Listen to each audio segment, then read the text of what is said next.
welcome to another episode of Me, My Wife, and Sports. I'm your host, Fitz, with my lovely co-host, Darci. Hi. Okay. Yes. All right. Hi. All right. Well, I figured you was going to get the ball rolling here, but I guess Are we changing the format? Well, keep it fresh. Oh, well, but that's all I didn't get the note. You didn't get the memo? I didn't get the memo. I think you missed the staff meeting, but that's okay. You had it. All right. First of all, yeah. First, well, it was me, the producer, and that was it. Oh, okay. Which I am both. Right. You're the producer. But first and foremost, congrats to the Dodgers for making it back to the World Series. And I think they're going to do it. And congrats to Magic Johnson, who's a part owner as well. And congratulations to the Blue Jays because they made it. Isn't this their first time? I think in several years. I want to say in a while, early or mid 2000s, if not sooner or later, I should say. Okay. But yes, congratulations to all. To the 4 teams. 4 teams? No, World Series, 2 teams. Dodgers and the Blue Jays. Yeah. Now, after about the 7th inning, it might look like 4 teams out there. They might think it's 4 teams. Right. And also, congratulations to the Cowboys kicker who made an NFL record when he kicked that 5th 60-plus yard field goal. Oh, okay. Yes. So, okay, give him his applause, please. Yes, thank you. Me and Island Star. Is it Island Star or Lone Star? I think I might have changed my name, but Island Star 1 and Lone Star and the other, yeah. My fantasy team. We thank Brandon Aubrey, I believe. Yes, for giving her some good points. Good points on that kick. And the Miami Dolphins. Oh my goodness! I think that coach is gone. I think they might let him stay until the end of the season, but it's close. He has to start winning. For them. Yeah. They got some problems. They had some problems with Tua making some comments, some things coming out of the locker room that should not have come out. And the coach, he's got that Mayo look like that. Well, we have to explain to Mayo look if you go say it. The Mayo look was the look that Coach Mayo of the New England Patriots had in his first year. Right. Because he's doing very well now. Is he still there? No, he got fired. He got fired. Yeah, so he is doing well. So that's why New England is doing well, because he had that look. Coach Mayo ain't there with that look. But, I mean, if you go back it's like basically a deer in the headlights. Bless his heart. When the team is losing, he didn't know what to do. He seemed flustered. He was standing there like he thought he was still a player.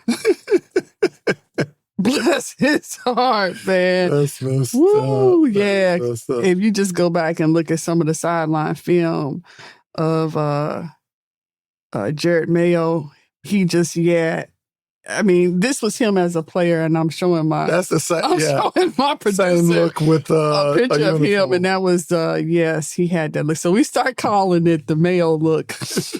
Because Michigan coach had it a couple of times too, but I think he's slowly bouncing back. And now the Miami Dolphins coach, and I want to say is Mike McDaniels. Mike McDaniel. Okay. Mike McDaniel has that look like, what is happening? Like him and Tua are just not clicking anymore. Yeah. So I don't know what the plan is for Miami. I don't know. And now Tyreek Hill is out. Yes. I don't know. I don't know what's happening there. Week 7 was a hard week for a lot of teams. Yeah, because like you said, even with Evans, broken collarbone. Mike Evans. Yeah. Okay, Mike, it's time. Might be time to kick the feet up and get up, Mike, and be the next analyst. Start clearing your throat and practicing enunciation and articulation and not saying that you don't already. Yeah, but I said practicing, because, you want to come across clear. You want everybody to be able to understand you. We don't want to hear no dialects, no slang. I don't know where he's from. So it might, but let me tell you, when Tom Brady, when Tony Romo, Chris Collins, and some of those like Chris Collins, Tirico, we know them because they've been on forever. Right. But Tom Brady has not. And when Tom has the mic, everybody know it. And it's just because Tom has not. Tom still think he talking on the phone to one of his boys. Oh, that's hilarious. And Tony now, I think sometimes I love Tony as a commentator. Tony Romo. I don't care if you ever wore a star on your back and it said Cowboys, you got my vote. I'm a diehard. I bleed blue. And that's Air Force, that's Cowboys, that's Michigan, that's all of that. But sometimes I think Tony think he in a uniform in the booth. You know, I mean, it just feels like he wished he had that view when he was playing. Right. Like, damn, this is what y'all seeing? If I had seen this, you know, or if they were telling me this in my helmet. Well, they ain't gonna talk to him while he's playing, but I get you. Maybe they should have been. That'd be too much because you're trying to look down the field, think, and listen. I don't know. I think Tony might have had the capacity. Well, he's good where he's at because I like his color commentating and how he can dissect the plays and even predict to a certain extent how things are going to turn out before it happens. So exactly. he brings life to it. Also, I would like to say for the NBA, you know, starting their season, it was came out with a bang.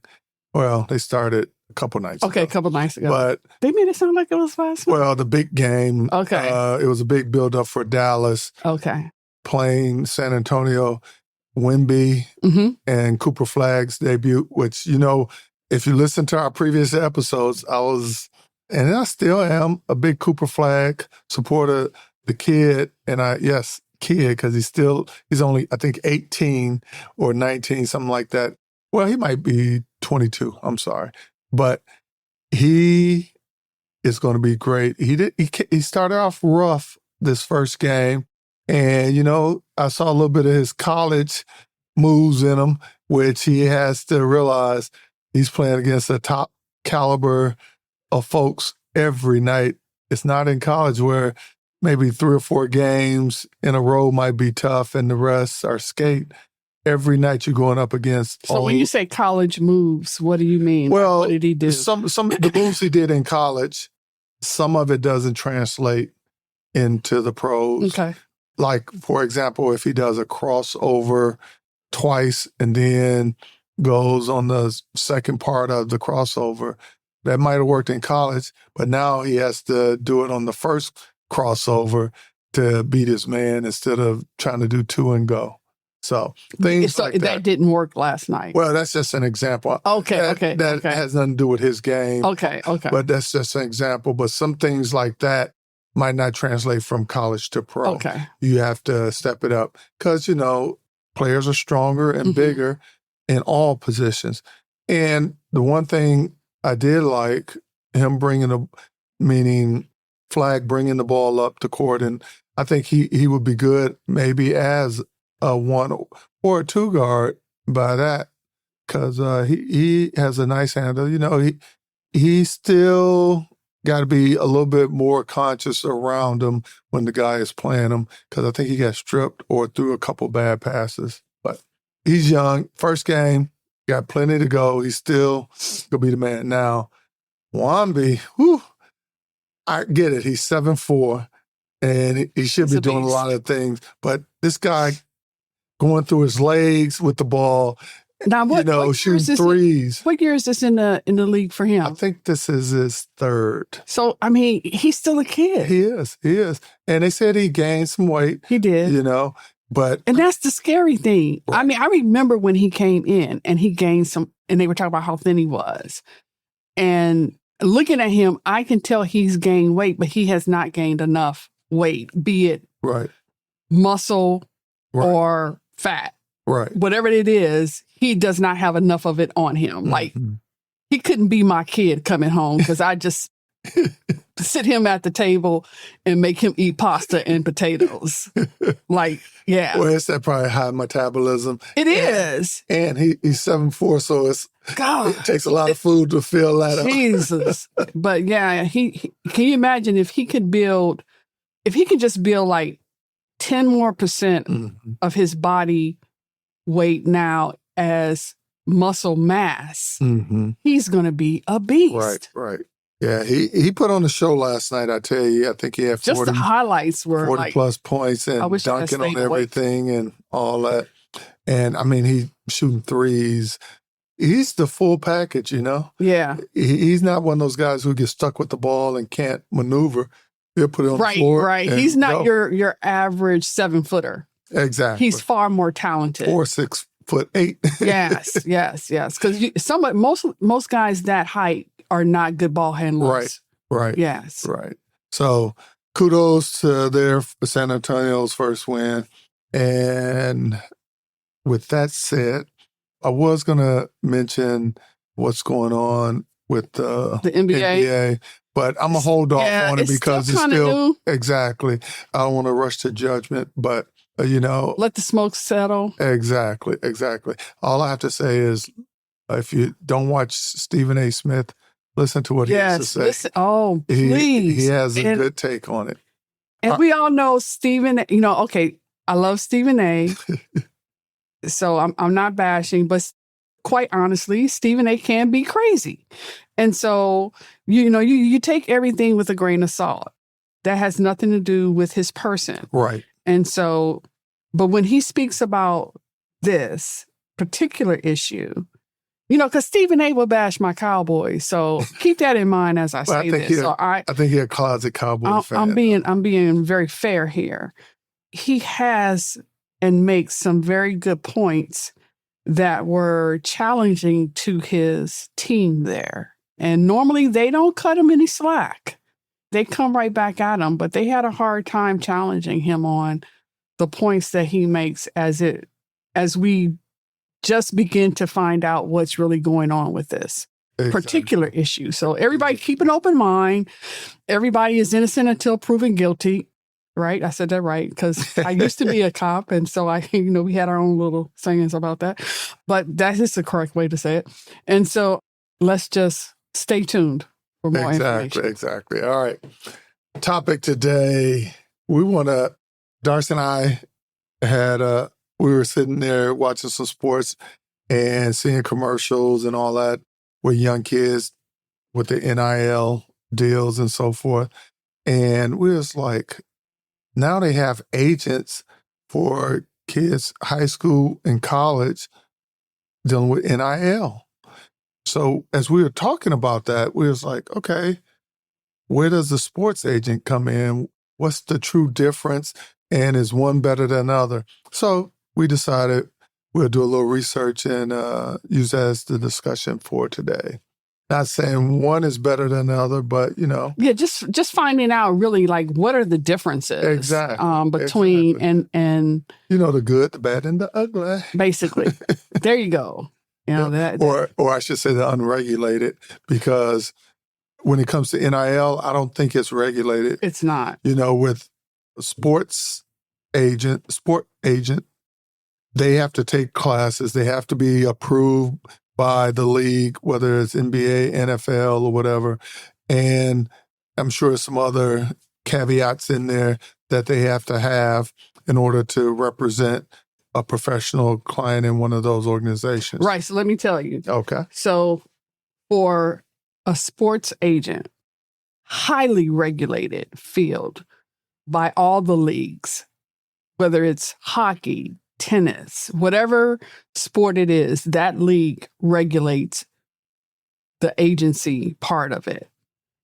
Most of them require at least a bachelor's degree. Some of them require an advanced degree, be it a law degree. Oh, wow. Yes, a law degree, or they could waiver the law degree. Yes, I'm answering you. They could waiver the law degree for years of experience in contracting or some type of negotiation. Okay. If you can show that you have that, right, like so many years of experience in that particular field, then you have to take an exam on. Now, who gives this exam? Is it state by state? No, the NFL Oh, okay. Or the league that you're trying to get into, they give the exam. It's proctored. Okay, gotcha. So you have to find out, like, if you're trying to be, and I'll just use the NFL because that's the one I went through. The NFL they'll go to certain cities. They don't go to every city. So you might have to travel. You might want to backtrack a little bit so the listeners kind of say what you went through. What I tried to do. Well, just let them know what you were trying to do. I was looking into it a long time ago. Right. But for the purposes of this broadcast, I went back and looked at it to see if the requirements had changed. Gotcha. So what happens is whatever league you're looking to get into, they proctor the exam. Right. And the exam would be on that sports CBA. Oh, okay. Then there's a application fee that is going to be at least $2,500. So basically, they want to make sure you're serious about this. Exactly. And then you have to pay dues to that league. Oh, really? Yes. There are dues and insurances. This is once you're approved. Once you get approved, then you have to pay dues and insurances to whatever league it is. Right. And then this is one thing that I didn't know. You have to, so like you go through all of that. Right. You get approved. Now you are a NFL sports agent. Right. You have to negotiate at least one contract within a 3-year period to maintain your status as a sports agent. Which makes sense because otherwise you just got the title and probably access. Yeah. Because you probably, like, you get in a database and you probably can, you might get passes. Like, I don't know what all comes with the dues and the fees and the, all that stuff, but you got to be paying for something. Exactly. So. Oh, I'm sure they can go in the locker room and talk to their client. You got to have some kind of access. Even if it's just field passes, like maybe at games or something, you got to have some kind of access. But you have to negotiate a contract, at least one contract within a 3-year. Well, let me ask you this then, because some of these sports agents are agents for soccer players, baseball players, NBA players. They got a wide portfolio. Now, does one transfers over to the other one to be? I don't know if there's any kind of reciprocity between leagues. Gotcha. I didn't look into all that because that'd be hell. It's like you got to turn around and I'm sure all the tests are similar. Right. To a certain extent. Know what? The good thing about knowing that when you're getting a sports agent, you want to be sure that they are league approved. Oh, right? Definitely. So now come over to the other side of the spreadsheet and you have NIL when you're looking at your college, your student athlete who is maybe a junior, because they said that's probably about the time when you want to start looking at getting a NIL agent, junior, senior year. And everything that I just said you have to have for a sports agent at the pro level, you have nothing for an NIL agent. Right. There are no regulation, no certification, no education, no exam, no fees. And they're saying that the NCAA is just now looking at maybe requiring some kind of regulation to the NIL, because for the NFL, that regulation and all of those requirements are mandated by the Players Association. So the NCAA is looking at maybe doing that, being that agency like the Players Association, and requiring something on the NIL side for student athletes. Right. But right now there's nothing. So for parents out there who have all the Heisman people, all those kids, the Jeremiah Loves and Jeremiah Smith and Ahmad Hardy and not Arch Manning, because he's got his uncle, his granddad, he's got all of them. He doesn't need that. But, some of these other people who, have these kids, like, you really got to be involved. Yeah. Now, before we continue down the road on this, I just want to sort of break down for our listeners about NIL agents and sports agents. Right, versus. Exactly. And with the NIL agent, their charter basically is to secure sort of marketing deals and, of course, reviewing contracts and handling legal matters as it pertains to some type of athletic brand or any other type of brand. Whereas the sports agent, his job is to, for a professional, is to negotiate contracts, monies, and all that.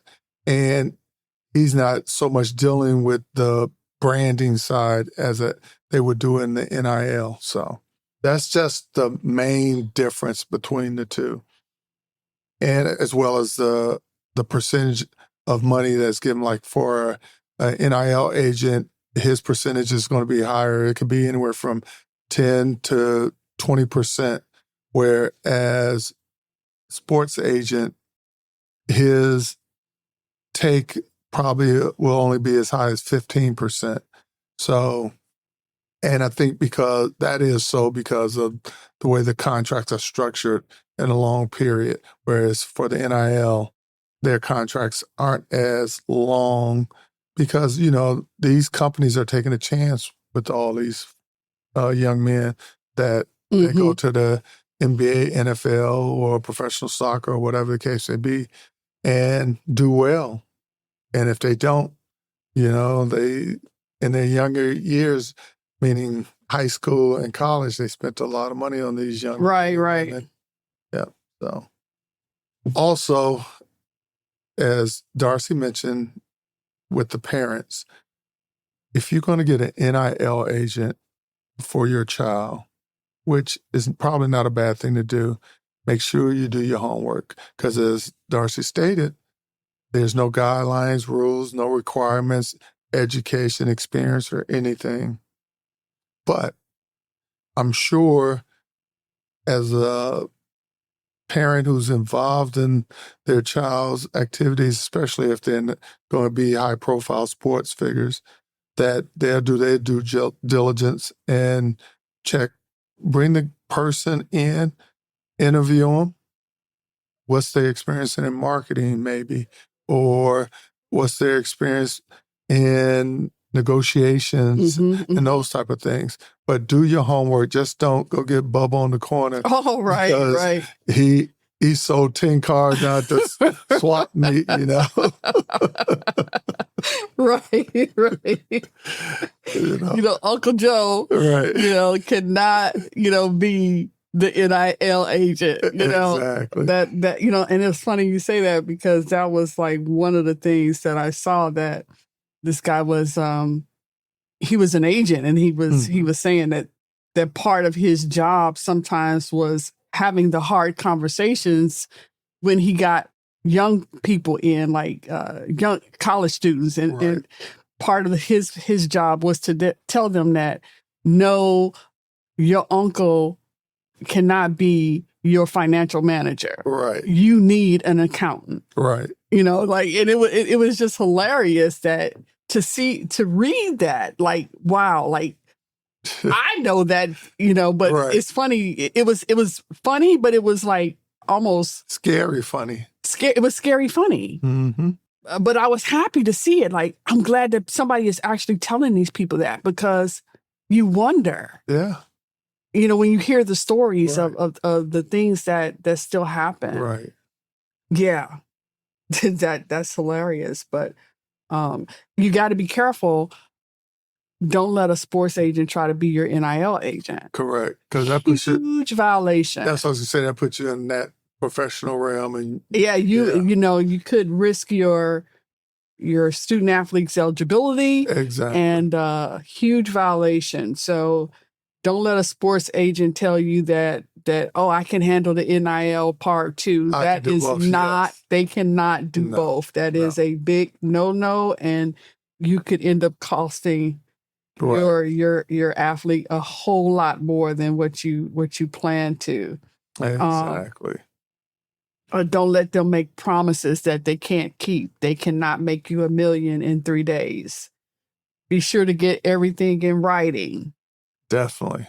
You know, a handshake and written on a bar napkin. And emails count. Emails are in writing. Yes. So I mean, I know we in this. You know, if you can print your text messages, let them send you a text messages, but be sure you can print it out. Right. Because courts want to see it in writing.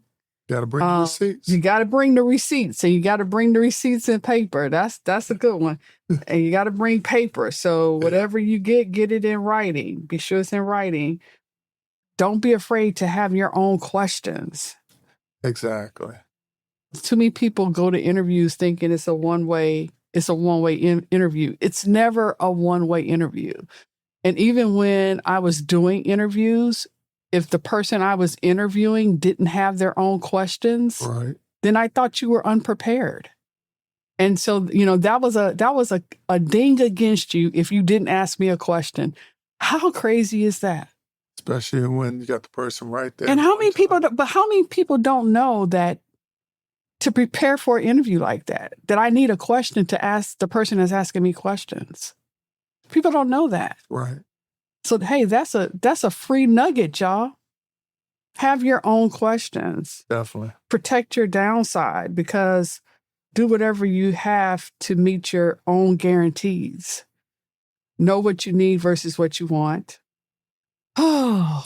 And if you're looking for a top NIL agent, I'm going to just toss out a couple of agencies that you can look into. You know, I'm not endorsing any of these agencies, but do your homework. But these are a few of the top ones. Wasserman, WASSERMAN, and Boehner Sports, the Network Advisory, Postgame, and Dreamfield. Those are the 5 top NIL sport agencies. So do your research, and each one has a strength as well as a weaknesses. But once you do your research, you can go. Yeah, there are a lot out there. Yep. They wouldn't give us no endorsement money. So that is funny. You know, the one thing I just want to clarify, the one thing that you mentioned, you had said that a sports agent can't be an NIL agent. The same person can't do the same job. Technically, yes, as long as the roles remain separate. Like, for example, the sport agent can't negotiate a pro contract unless the athlete is officially leaving the school. Like, so if he's in college, I'm his NIL agent, and we're talking, I got that hat on, but then he tells me, hey, I'm getting ready to go to pro, so I'm leaving school. Okay, now I can negotiate a contract with No. That's the way. I'm not following that. That's the way it goes. So I did not follow that at all. And if any of you all followed that, please send us an email, because that made absolutely no sense. Hey, I'm just saying what I read from a reputable source. Well, you're gonna have to say that again. All right. See, this one we need to be on video, because he over here mouthing stuff. If she didn't get it the first time, she would get it the second time. Yeah. It just went over my head. Okay. I know. No, it did not go over my head. It didn't make no sense. And since you don't want to repeat it, y'all know what that means. No, what does it mean? It means that you don't know what you just said. That's why you can't repeat it. Oh. Anywho, as Franklin would say. All right. Well, that sort of concludes our show. I'd like to thank everyone for listening. And For those who continue to listen from day one, greatly appreciate. And Darci, I usually do this, but I'm going to let you do it this go round. Give us a little known sports fact. A little known sports fact. Yes. Do I have one? Did I tell you something? I thought I had just told you something. I can't remember. You said you was going to say it. No, I didn't say it. Yeah, you did. I don't have a little known sports fact. All right. He's just trying to put me on the spot. I did. All right. I have one. The number 69 Oh, yeah, that was never what I was talking about. been worn by anybody in the NBA. And the reason being, Dennis Rodman, I think when he was with the Mavericks, he wanted that number, and he was going through his... He was being Dennis Rodman. Him being Dennis Rodman. So they just banned the number. Yeah, because of the sexual connotation with it. And they knew Rodman was going to take advantage of that. So they just banned it.